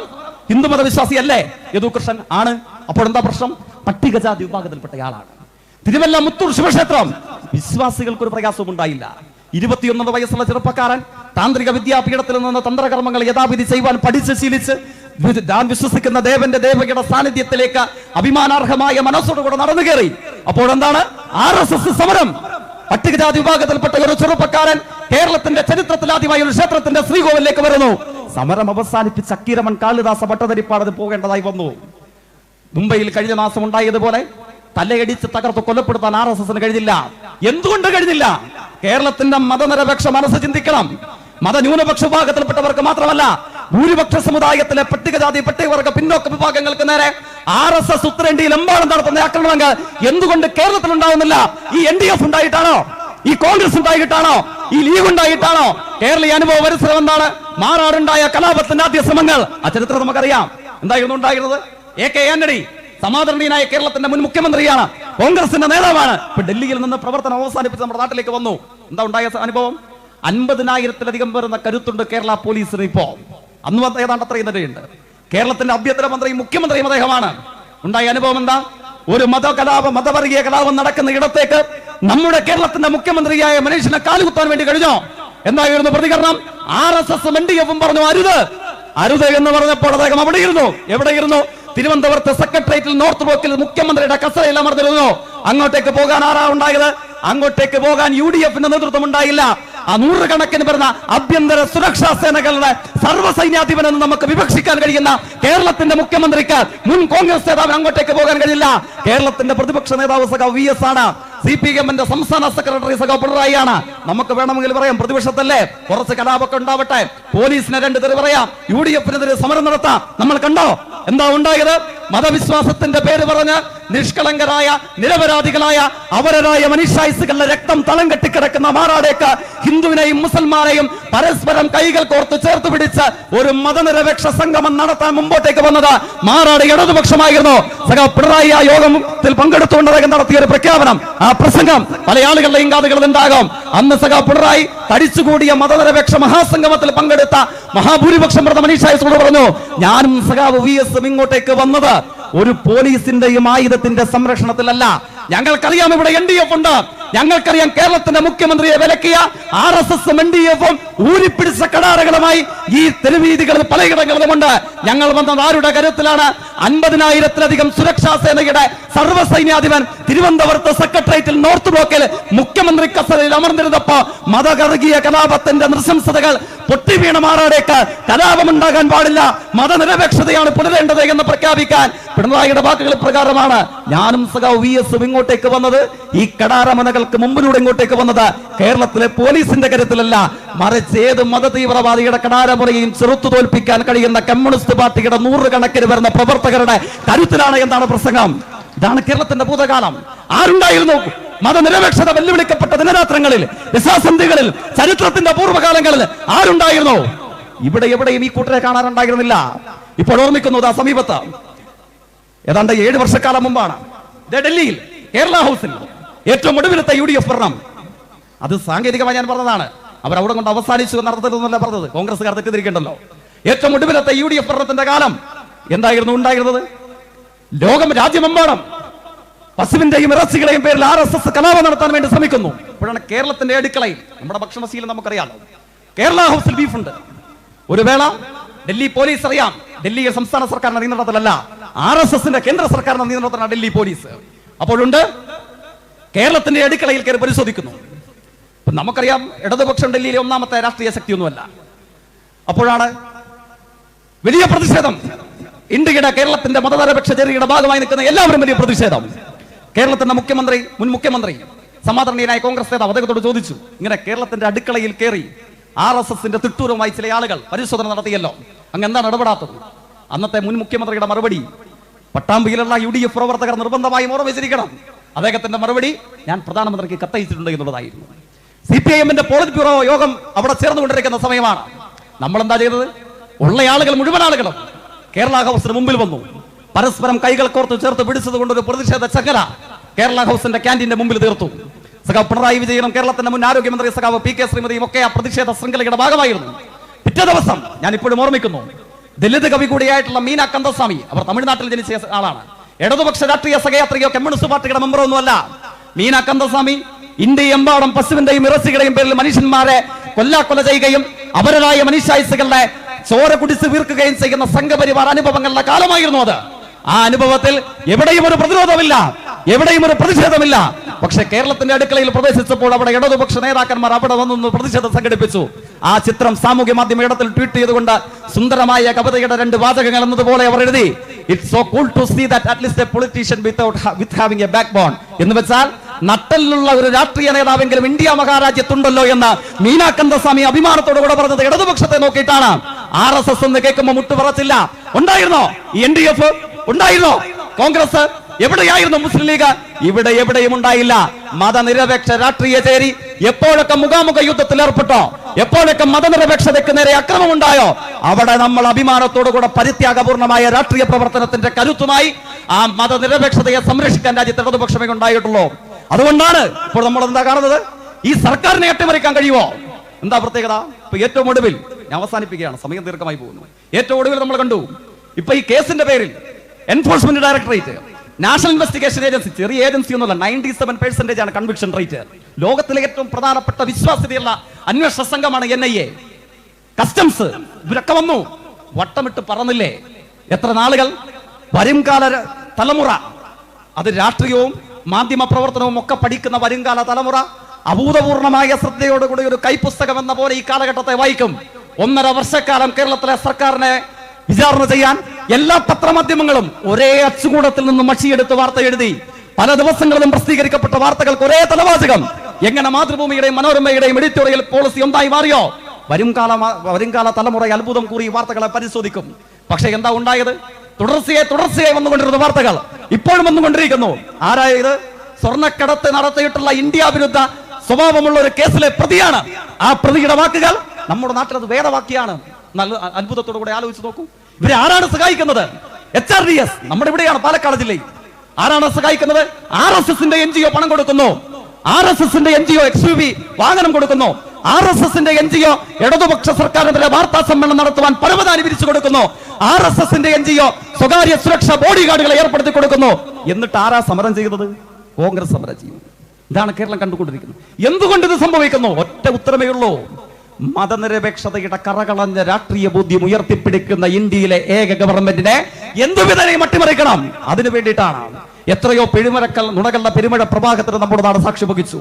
സ്വർണ്ണക്കടത്ത്, പരിശുദ്ധ ഖുർആൻ, ഈന്തപ്പഴത്തിലെ കുരു, ഓഫായി പോയ GPS, കത്തിപ്പോയ സെക്രട്ടേറിയറ്റ്, നശിച്ചുപോയ ഫയലുകൾ, മുഖ്യമന്ത്രിയുടെ മകളുടെ വിവാഹ ചടങ്ങ്, മുഖ്യമന്ത്രിയുടെ വീട്ടിൽ നിന്നുള്ള ഫോൺ കോൾ, ക്ലിഫ് ഹൗസിലെ ചടങ്ങ്, ഇങ്ങനെ ഓരോ ദിവസവും ഓരോ നുണയെന്നത് പോലെ അച്ചടിച്ച് വിതരണം ചെയ്തത് പിൻവലിച്ചു പോകേണ്ട വന്നില്ലേ കേരളത്തിലെ UDFനും മാധ്യമ സംഘത്തിനും? എന്തായിരുന്നു ഉണ്ടായ അനുഭവം? ഇപ്പൊ ചില മാധ്യമ പ്രവർത്തകർ, ഞങ്ങൾക്ക് വാർത്തകൾ ലഭിച്ചാൽ ഞങ്ങൾ കൊടുക്കില്ലേ, നമുക്കൊരു പ്രയാസവും ഇല്ല, ഏത് മാധ്യമ സംഘവും കൊടുത്തുകൊള്ളട്ടെ, നമ്മളെന്താ കേരളത്തിന്റെ പൊതുസമൂഹത്തിൽ UDFനെ ഓർമ്മിപ്പിക്കാൻ ആഗ്രഹിക്കുന്നത്? ഈ കൂട്ടർ ഏത് കാര്യങ്ങളും ഞങ്ങൾക്കെതിരായിരുന്നു. പക്ഷേ കേരളം ഇന്ത്യയിൽ ആദ്യമായി 100% സാക്ഷരത നേടിയതുപോലെ ഈ മാധ്യമ സ്ഥാപനങ്ങളുടെ വിശ്വാസ്യത തകർക്കപ്പെട്ട് ലിറ്ററസി മാത്രമല്ല ഒരു മാധ്യമ സാക്ഷരത ഉയർന്നു വന്നിട്ടുള്ള സമൂഹമായി കേരളം മെല്ലെ മെല്ലെ രൂപാന്തരപ്പെടുകയാണ്. എങ്ങനെ രൂപാന്തരപ്പെട്ടത്? 6 മാസക്കാലം വാർത്ത എഴുതി മുഖ്യമന്ത്രിയുടെ ഓഫീസർ, മുൻ ഉന്നത വിദ്യാഭ്യാസ മന്ത്രി, മുൻ സ്പീക്കർ, ഇടതുപക്ഷ ജനാധിപത്യ മുന്നണി മന്ത്രിസഭ, ഓരോ ദിവസവും ഓരോ വാർത്ത. എന്താ ഉണ്ടായ അനുഭവം? തെരഞ്ഞെടുപ്പ് വന്നപ്പോ UDF കരുതി മാധ്യമ സ്ഥാപനങ്ങളുടെ മുതലാളിമാരുടെ മേശയിൽ നിന്ന് താഴേക്ക് വീഴുന്ന അപ്പക്കഷ്ടം രുചിച്ചുകൊണ്ട് രാഷ്ട്രീയ പ്രവർത്തനം നടത്തി UDF വിചാരിച്ചു രമേശ് ചെന്നിത്തല മുഖ്യമന്ത്രിയാകും, ഞങ്ങളുടെ മന്ത്രിസഭയുണ്ടാകും. ഇതായിരുന്നല്ലേ ആഗ്രഹം? എങ്ങനെയാ രാഷ്ട്രീയ പ്രവർത്തനം നടത്തിയത്? മാധ്യമ മുതലാളിമാരുടെ തീന്മേശയിൽ നിന്ന് നിലത്തേക്ക് വീഴുന്ന അപ്പക്കഷ്ടങ്ങൾ രുചിച്ചുകൊണ്ട് അതിന്റെ അടിസ്ഥാനത്തിൽ രാഷ്ട്രീയ പ്രവർത്തനം നടത്തിയ UDFും കേരളത്തിലെ സംഘടിത മാധ്യമ സംഘങ്ങളും കരുതി ഇടതുപക്ഷം കടപുഴകി പോകുമെന്നുള്ളത്. എന്താ? ചലച്ചിത്ര സംവിധായകനായ രഞ്ജിത്ത് ഒരു വേള പങ്കുവെക്കുകയുണ്ടായ അദ്ദേഹത്തിന്റെ അനുഭവം. വയനാട് ഒരു യാത്ര കഴിഞ്ഞ് മടങ്ങുമ്പോൾ സർവ്വസാധാരണക്കാരനായ ഒരു കർഷകൻ, ഒരു രാഷ്ട്രീയ പാർട്ടിയിൽ അംഗത്വം എടുത്തിട്ടില്ലാത്ത ഒരാൾ നെടുവീർപ്പിട്ടുകൊണ്ടൊരു ചായ കുടിച്ചുകൊണ്ടിരുന്നവരെ ചലച്ചിത്ര സംവിധായകനായി ഇദ്ദേഹം ചോദിച്ചു, തെരഞ്ഞെടുപ്പൊക്കെ അല്ലേ, ആർക്ക് വോട്ട് ചെയ്യും? നിങ്ങൾ ഏതെങ്കിലും പാർട്ടിയിൽ അംഗത്വമാണോ? ഒരംഗത്വവും ഇല്ല. വയോധികനായ സർവ്വസാധാരണക്കാരനായി മനുഷ്യൻ പറഞ്ഞു, ഇത് യഥാർത്ഥത്തിൽ ദുരിതങ്ങളുടെ കാലമായിരുന്നു, നെരുപ്പോടുകളുടെ കാലമായിരുന്നു, മഹാവ്യാധിയും പ്രതിസന്ധിയും ഒന്നിനു പുറകാതെ ഒന്നെന്ന പോലെ പെയ്തൊഴിഞ്ഞു വന്ന കാലമായിരുന്നു. പക്ഷേ ഒന്നുണ്ടായി. എന്താ ഉണ്ടായത്? രഞ്ജിത്തിന്റെ വാക്കുകൾ കടമെടുത്താൽ ആ കർഷകൻ പറഞ്ഞു പോലും, ഞങ്ങളുടെ വീടിന്റെ അടുക്കളയിലെത്തി കിട്ടുപോയില്ല, ഞങ്ങളുടെ വീടിന്റെ അടുക്കളയിലെത്തി കിട്ടുപോയില്ല. ദുരിതങ്ങളുടെയും നെരുപ്പോടുകളുടെയും കാലം. അപ്പൊ നമ്മൾ കണ്ടു ഇന്ത്യയുടെ സാഹചര്യം എന്തായിരുന്നു? ലോകമെമ്പാടും ഉയർക്കൊണ്ടുവന്ന വാർത്ത എന്തായിരുന്നു? ഇതേ മനോരമയുടെ മുൻപേജിൽ സമീപത്ത് പ്രസിദ്ധീകരിക്കപ്പെട്ട ഒരു വാർത്ത ഇതാണ്. അപ്പൊ സമീപത്ത് നമ്മുടെ നാട്ടിൽ വിശ്വമലയാളിയുടെ പ്രതീകമാണ് സന്തോഷ് ജോർജ് കുളങ്ങര. നമ്മൾ ഒരു വിയോജിപ്പുമില്ല. പക്ഷെ അദ്ദേഹത്തിന്റെ ഒരു പ്രതികരണം സാമൂഹ്യ മാധ്യമങ്ങളിൽ പ്രചുര പ്രചാരം നേടി. വിശ്വമലയാളിയുടെ പ്രതീകമായ സന്തോഷ് ജോർജ് കുളങ്ങര സമീപത്ത് പറയുകയാണ്, അതോടെ പറഞ്ഞ് അവസാനിപ്പിക്കും. എനിക്കെന്റെ വീട്ടിലിരുന്നു കൊണ്ട് ഒരു വാർത്താധിഷ്ഠിത ചർച്ചയിൽ പറയുകയാണ്, എനിക്ക് എന്റെ വീട്ടിലിരുന്നു കൊണ്ട് ഗ്രീൻ കാർഡ് പുതുക്കാൻ വേണ്ടി കഴിയും, അതായത് അമേരിക്കൻ വിസ പുതുക്കാൻ വേണ്ടി കഴിയും. പക്ഷെ നിങ്ങൾ നോക്കൂ, കേരളത്തിന്റെ ഒരു വില്ലേജ് ഓഫീസിൽ പോയാൽ 7 ദിവസം 8 ദിവസം എത്ര നാളെടുക്കും? ഇത് വലിയ പ്രചാരം ശരിയാണ്. നമുക്കാർക്കും തർക്കമൊന്നുമില്ല, സർക്കാർ സംവിധാനങ്ങൾ ഇനിയും അപ്ഡേറ്റഡ് ആകണം. എല്ലാവർക്കും സ്വീകാര്യമായ, എല്ലാവർക്കും പ്രാപ്യമായ സർക്കാർ സംവിധാനങ്ങൾ എല്ലായിടത്തും ഉണ്ടാകണം. ഇപ്പോഴാ ഇത് പറഞ്ഞുകൊണ്ടിരുന്നപ്പോൾ ഫയൽ തീർപ്പാക്കൽ യജ്ഞം കേരളത്തിന്റെ മുഖ്യമന്ത്രി ചർച്ച ചെയ്ത് 2 മാസക്കാലത്തേക്ക് തീരുമാനിച്ചു. FSCTയുടെ പ്രവർത്തകർ ആ മാസത്തിൽ ഒരു അവധി ദിനം പ്രവൃത്തി ദിനമാക്കി സർക്കാർ ഓഫീസുകളിലേക്ക് നീങ്ങാൻ വേണ്ടി തീരുമാനിച്ചു. പക്ഷെ ഇത് പ്രചരിപ്പിക്കുകയാണ്. കേൾക്കുമ്പോൾ നിഷ്കളങ്കമാണല്ലോ, ശരിയാണല്ലോ. അതിനോട് ചേർത്ത് വെച്ചുകൊണ്ട് നമ്മുടെ തൃക്കാക്കര ഉപതെരഞ്ഞെടുപ്പ് നടന്നല്ലോ, നമ്മൾ തോറ്റു. അപ്പോ അവിടെ ഡൽഹി മുഖ്യമന്ത്രി വന്നു 2020 രാഷ്ട്രീയ സഖ്യത്തിന്റെ പ്രഖ്യാപനവുമായി. അദ്ദേഹത്തിന്റെ ഒരു പ്രഖ്യാപനം എന്താണ്? ആം ആദ്മി പാർട്ടിയുടെ നേതാവ് കൂടിയായ നമ്മുടെ ഡൽഹി മുഖ്യമന്ത്രി അരവിന്ദ് കെജ്രിവാൾ അദ്ദേഹം ആ യോഗത്തെ അഭിസംബോധന ചെയ്തുകൊണ്ട് പറയുന്നു, എന്റെ സർക്കാർ ലാഭത്തിൽ പ്രവർത്തിക്കുന്ന സർക്കാരാണ്, ബഡ്ജറ്റ് സർപ്ലസ് ആണ്, ട്രഷറിയിൽ പണം മിച്ചമാണ്. നമ്മുടെ യാഥാർത്ഥ്യം എന്താ? KSRTC പെൻഷൻ കിട്ടാൻ വേണ്ടി ഇപ്പോഴും സമരം നടക്കുന്നു. നമുക്ക് പ്രതിസന്ധിയുണ്ട്, സാമ്പത്തിക പ്രതിസന്ധിയുടെ ചെറിയ ബുദ്ധിമുട്ടുകൾ കേരളത്തെ അലട്ടുന്നുണ്ട്. പക്ഷേ ആ പ്രതിസന്ധികളെ കീറി മുറിച്ച് മുമ്പോട്ടേക്ക് പോകുകയാണ് കേരളത്തിലെ ഇടതുപക്ഷ ജനാധിപത്യ മുന്നണി സർക്കാർ. അപ്പോഴും നമ്മുടെ നാട്ടിൽ മഹാഭൂരിപക്ഷം ഇടതുപക്ഷം അടക്കമുള്ള രാഷ്ട്രീയ പ്രവർത്തകർ ശരിയാണല്ലോ, ബഡ്ജറ്റ് മിച്ചമുണ്ടാവുക അതൊരു പ്രധാനപ്പെട്ട കാര്യമില്ലേ? ഇത് നമ്മൾ പങ്കുവെക്കേണ്ടതല്ലേ? ഇവരൊക്കെ സ്വീകാര്യതയുള്ള ആളുകളാണ്. സന്തോഷ് ജോർജ് കുളങ്ങര മുതൽ ഡൽഹി മുഖ്യമന്ത്രി വരെ സ്വീകാര്യതയുള്ള ആളുകളാണ്, നമുക്കാർക്കും തർക്കമില്ല. പക്ഷേ ഒരു ദേശരാഷ്ട്രത്തെ വിലയിരുത്തേണ്ടത് ഗ്രീൻ കാർഡ് വീട്ടിലിരുന്ന് പുതുക്കാൻ കഴിയും, അതുള്ളത് കൊണ്ട് അത് നല്ല രാഷ്ട്രം, അങ്ങനെ ഒരു നിർവചനത്തിന് സാധ്യതയുണ്ട്. ബഡ്ജറ്റ് മിച്ചമാണ്, ട്രഷറിയിൽ പണം ബാക്കിയുണ്ട്, അതുകൊണ്ട് അതൊരു നല്ല സ്റ്റേറ്റ്, അങ്ങനെ നമുക്ക് നിർവചിക്കാൻ സാധ്യതയുണ്ടോ? രണ്ടും നമ്മുടെ മുമ്പിൽ ഉണ്ടായ സംഭവവികാസങ്ങൾ എന്താണ്? നമ്മൾ പട്ടാമ്പിയിൽ ഒത്തുചേരുന്നതിന് ഏതാണ്ട് 1.5 മാസക്കാലത്തിന്റെ പുറകെ ലോകമെമ്പാടും കോവിഡ് മരണങ്ങൾ 50 ലക്ഷത്തിലേക്ക് എത്തി. മനോരമയുടെ സചിത്ര വാർത്ത 50 ലക്ഷം മരണസംഖ്യ. ആ വാർത്തയുടെ 1ാമത്തെ വാചകം എന്ന് പറയുന്നത് ലോകത്തെ ഏറ്റവും കൂടുതൽ മരണസംഖ്യ റിപ്പോർട്ട് ചെയ്യപ്പെട്ട 1ാമത്തെ രാജ്യം ആരാണ്? അണ്ടർ ഡെവലപ്ഡ് നേഷൻസ് അല്ല, ആഫ്രിക്ക, സുഡാൻ, നൈജീരിയ എന്നുള്ള രാജ്യങ്ങളല്ല, സാർവത്രിക ആരോഗ്യ സംവിധാനങ്ങൾക്ക് ദൗർബല്യമുള്ള രാജ്യങ്ങളല്ല. 7.5 ലക്ഷം മനുഷ്യ മൃതദേഹങ്ങളെയും ലോകത്തിന് മുമ്പിൽ ശിരസ്സുകുനിച്ച് ഏറ്റുവാങ്ങേണ്ട വന്ന ലോകത്തിലെ ഏറ്റവും വലിയ മരണസംഖ്യ റിപ്പോർട്ട് ചെയ്യപ്പെട്ട രാജ്യം യുണൈറ്റഡ് സ്റ്റേറ്റ്സ് ഓഫ് അമേരിക്കയാണ്. പട്ടാമ്പിയിലുള്ള ഏതു ചെറുപ്പക്കാരുടെയും ചെറുപ്പക്കാരുടെയും ട്രാൻസ്ജെൻഡറിന്റെയും പലായന സ്വപ്നങ്ങളെ ഉദ്ദീപിപ്പിക്കുന്ന, ചേതനയുളവാക്കുന്ന 1ാമത്തെ ലോകരാഷ്ട്രം അതേ അമേരിക്കയാണ്. 7.5 ലക്ഷം മനുഷ്യ മൃതദേഹങ്ങളെ ഏറ്റുവാങ്ങേണ്ട വന്നത്. നമ്മളുടെ മുൻ പ്രതിപക്ഷ നേതാവ് നിയമസഭയിൽ പറഞ്ഞു, നമ്മൾ ഈ അമേരിക്കയെ മാതൃകയാക്കണം, മിറ്റിഗേഷൻ മെത്തേഡ് സ്വീകരിക്കണം. ഇതായിരുന്നു ഉപദേശം, നമ്മൾ സ്വീകരിച്ചില്ല. പക്ഷെ എപ്പോഴെന്തുണ്ടായി? 7.5 ലക്ഷം മൃതദേഹങ്ങളെ ഏറ്റുവാങ്ങേണ്ട വന്നു. ഡൽഹി മുഖ്യമന്ത്രി കേരളത്തിൽ വന്ന് പറഞ്ഞു, ബഡ്ജറ്റ് മിച്ചമാണ്, ട്രഷറിയിൽ പണം ബാക്കിയുണ്ട്. 2 മാസക്കാലം പിറകിലുള്ള വർത്തമാനകാല ഇന്ത്യയുടെ ചിത്രം നിങ്ങൾ എടുത്ത് പരിശോധിക്കുക. RML റാം മനോഹർ ലോഹിയ ഇന്ത്യയുടെ സ്വാതന്ത്ര്യ സമരത്തിന്റെ ആകാശങ്ങളിൽ സമുജ്വലമായ സംഭാവന നൽകിയ രാഷ്ട്രീയ അധികായനായ മനുഷ്യന്റെ പേരിലാണ് റാം മനോഹർ ലോഹിയ ആശുപത്രി രാജ്യതലസ്ഥാനത്ത് ശിരസുയർത്തുന്നത്. ഒറ്റ ദിവസം പ്രസിദ്ധീകരിക്കപ്പെട്ട വാർത്ത, ഹിന്ദുവിന്റെ മുൻപേജിൽ വന്ന ചിത്രം, 38 മനുഷ്യജീവനുകളാണ് പ്രാണവായു കിട്ടാതെ രാജ്യതലസ്ഥാനത്ത് RML ആശുപത്രിക്ക് മുമ്പിൽ ക്യൂ നിൽക്കവേ മരിച്ചു വീഴേണ്ടതായി വന്നത്. ഈ കേരളത്തിൽ സാമ്പത്തിക പ്രതിസന്ധിയുണ്ട്, KSRTCക്ക് ബുദ്ധിമുട്ടുണ്ട്. പക്ഷേ കേരളം കടത്തിലാണെന്ന് ചോദിച്ചാൽ ചെറിയ കടങ്ങൾ കേരളത്തിലുണ്ട്. അപ്പോൾ നമ്മുടെ നാട്ടിൽ നിന്ന് പറയുകയാണ്, അമേരിക്കയിലേക്ക് ഗ്രീൻ കാർഡ് എനിക്ക് വീട്ടിൽ നിന്ന് പുതുക്കാൻ വേണ്ടി കഴിയും, കേരളത്തിന്റെ വില്ലേജ് ഓഫീസിൽ കുറച്ച് ദിവസം നിൽക്കേണ്ടതായി വരും. അമേരിക്കയുടെ ഗ്രീൻ കാർഡ് പുതുക്കാൻ ഒറ്റ ദിവസം മതി, കേരളത്തിന്റെ സർക്കാർ ഓഫീസിൽ 2 ദിവസം നിൽക്കേണ്ടതായി വരും. ഡൽഹി മുഖ്യമന്ത്രി എന്ന് പറയുന്നു, ബഡ്ജറ്റ് മിച്ചാണ്, ട്രഷറിയിൽ പണം ബാക്കിയുണ്ട്. ഈ 2 രാജ്യങ്ങളുടെയും മനുഷ്യന്റെ അവസ്ഥ എന്തായിരുന്നു? മഹാവ്യാധിയും മനുഷ്യ സമുദായവും നിതാന്ത സമരത്തിൽ ഏർപ്പെട്ടുകൊണ്ടിരുന്നപ്പോൾ, മരണവും മനുഷ്യനും തമ്മിൽ നിതാന്ത യുദ്ധത്തിൽ ഏർപ്പെട്ടുകൊണ്ടിരുന്നപ്പോൾ ഏറ്റവും കൂടുതൽ മരണസംഖ്യ റിപ്പോർട്ട് ചെയ്യപ്പെട്ട ലോകത്തിലെ 1ാമത്തെ രാജ്യം വീട്ടിലിരുന്നു കൊണ്ട് ഗ്രീൻ കാർഡ് പുതുക്കാമെന്ന് അവകാശപ്പെട്ട യുണൈറ്റഡ് സ്റ്റേറ്റ്സ് ഓഫ് അമേരിക്കയാണ്. ആ സമയത്ത് മാതൃഭൂമി വാരാന്ത്യ പതിപ്പിൽ ഒരു അനുഭവം പറഞ്ഞുകൊണ്ട് അവസാനിപ്പിക്കുകയാണ്. വാഷിംഗ്ടൺ DC സ്വദേശിയായിട്ടുള്ള ടെറി ജോൺ കോൺവേഴ്സ് എന്ന് പറയുന്ന അധ്യാപകനായ നാടക പ്രവർത്തകൻ കോവിഡിന് മുമ്പ് കേരളത്തിൽ എറണാകുളം ജില്ലയിൽ വന്നു. കോവിഡ് വന്നു, ലോക്ക്ഡൌൺ ആയി, വിസ കാലാവധി അവസാനിച്ചു. ഹൈക്കോടതിയിൽ അയാൾ ഒരു ഹർജി സമർപ്പിച്ചു. സമർപ്പിച്ച ഹർജിയുടെ പ്ലീ എന്ന് പറയുന്നത് ചെറിയ സ്ഥലമല്ല, അമേരിക്കൻ പ്രസിഡന്റിന്റെ സ്ഥാനാപതി കാര്യാലയം ഉൾപ്പെടുന്ന വാഷിംഗ്ടൺ DC സ്വദേശിയാണ്. വീട്ടിലിരുന്നു കൊണ്ട് ഗ്രീൻ കാർഡ് പുതുക്കാൻ കഴിയുന്ന രാഷ്ട്രത്തിന്റെ ഏറ്റവും സുരക്ഷിതത്വമുള്ള പ്രദേശവാസിയാണ് അയാൾ. കേരളത്തിൽ എറണാകുളത്ത് വന്ന് ലോക്ക്ഡൌണിൽ പെട്ടു, വിസ കാലാവധി അവസാനിച്ചു, ഹർജി സമർപ്പിച്ചു. എന്താ ഹർജിയുടെ പ്ലീ? ഞങ്ങൾ അഭിമാനത്തോടുകൂടെ DYFI ലോകത്തോട്, കേരളത്തോട് വിളിച്ചു പറയും, വാഷിംഗ്ടൺ DC സ്വദേശിയായ professor Terry John Converse Kerala ഹൈക്കോടതിക്ക് മുമ്പിൽ സമർപ്പിച്ച ഹർജിയുടെ പ്ലീ എന്ന് പറയുന്നത്, എന്നെ എന്റെ സ്വന്തം രാഷ്ട്രമായ ന്യൂയോർക്കിലേക്ക്, അമേരിക്കയിലേക്ക് മടക്കി അയക്കല്ല, എന്റെ ജീവൻ ഇപ്പോൾ സുരക്ഷിതത്വം അമേരിക്കയിലെ വാഷിംഗ്ടൺ DC-യേക്കാൾ ദൈവത്തിന്റെ സ്വന്തം നാടായ കേരളത്തിന്റെ എറണാകുളമാണ്. കേരളത്തിന്റെ ഹൈക്കോടതിയിൽ സമർപ്പിക്കപ്പെട്ട പ്ലീയാണ്. ദേശരാഷ്ട്രങ്ങളെ വിശകലനം ചെയ്യേണ്ടത് ഗ്രീൻ കാർഡ് ഒറ്റ ദിവസം കൊണ്ട് പുതുക്കി കിട്ടുമെന്ന അർത്ഥത്തിലാണോ? ട്രഷറിയിൽ പണം മിച്ചമുണ്ട് എന്ന് അരവിന്ദ് കെജ്രിവാൾ എന്ന് പറഞ്ഞു. കേരളത്തിന് കടമുണ്ട്, പ്രതിസന്ധിയുണ്ട്. പക്ഷേ ആശുപത്രിക്ക് മുമ്പിൽ ഒറ്റ ദിവസം 38 ആളുകൾ പ്രാണവായു കിട്ടാതെ മരിക്കേണ്ട വന്ന ദുരിതപൂർണമായ ഇന്ത്യയുടെ ചിത്രം വന്നത് ഇത് ഡൽഹിയിലാണ്. ഔട്ടർ ഡൽഹിയുടെ തീരങ്ങളെ തഴുകി ഉണർത്തുന്നു പോകുന്ന 2 നദികളാണ് ഗംഗയും യമുനയും. രാമായണം നമ്മോട് ആവശ്യപ്പെടുന്നത് ശതകോടിക്കണക്കിന് വരുന്ന മതവിശ്വാസികളുടെ വിശ്വാസ നൗകകളിൽ ദൈവിക ചൈതന്യത്തിന്റെ പ്രതീകമായി നദികളെ കണ്ട് ആരാധിക്കണമെന്നാണ്. കോവിഡ് കാലയളവിലെ ഇന്ത്യ സമ്മാനിച്ച ചിത്രം എന്താണ്? ഈ നദിക്കരകളിൽ ശതകോടിക്കണക്കിന് വരുന്ന മതവിശ്വാസികളുടെ വിശ്വാസ നൗകകളിൽ അനാഥ മൃതശരീരങ്ങൾ ഒഴുകി നടക്കുന്ന കാഴ്ച ഡൽഹിയിൽ കണ്ടു. കേരളത്തിൽ എന്താ? ഇവിടെ ഭാരതപ്പുഴ നമ്മുടെ ശരീരത്തെ തഴുകി ഉണർത്തി മുമ്പോട്ടേക്ക് പോകുന്നു. 44 നദികളുടെ സാന്ദ്രതയുണ്ട് കേരളത്തിന്. ഓരോ പഞ്ചായത്തിലും പ്രൈമറി ഹെൽത്ത് സെന്റർ മുതൽ ഫാമിലി ഹെൽത്ത് സെന്റർ മുതൽ കമ്മ്യൂണിറ്റി ഹെൽത്ത് സെന്റർ വരെ കണ്ട.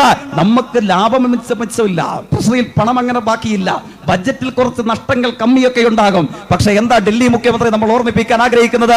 കേരളത്തിന്റെ 44 നദിക്കരകളിൽ ഒരു നദിയോരത്ത് പോലും അനാഥനായ മനുഷ്യന്റെ മൃതശരീരം പ്രത്യക്ഷപ്പെട്ടിട്ടില്ല. പ്രാണവായു കിട്ടാതെ മരിക്കേണ്ടവെന്ന നാടിലാണ്ടായിരുന്നില്ല കേരളം. ഇത് ഹിന്ദുവിന്റെ വാർത്തയുടെ തലവാചകം കടമെടുത്താൽ ഇന്ത്യയെമ്പാടും പ്രാണവായുവിന് വേണ്ടി പരക്കം പാഞ്ഞുകൊണ്ടിരുന്നപ്പോൾ കേരളത്തെ നോക്കി ദ ഹിന്ദു വാർത്ത എഴുതിയത് a single state with surplus oxygen.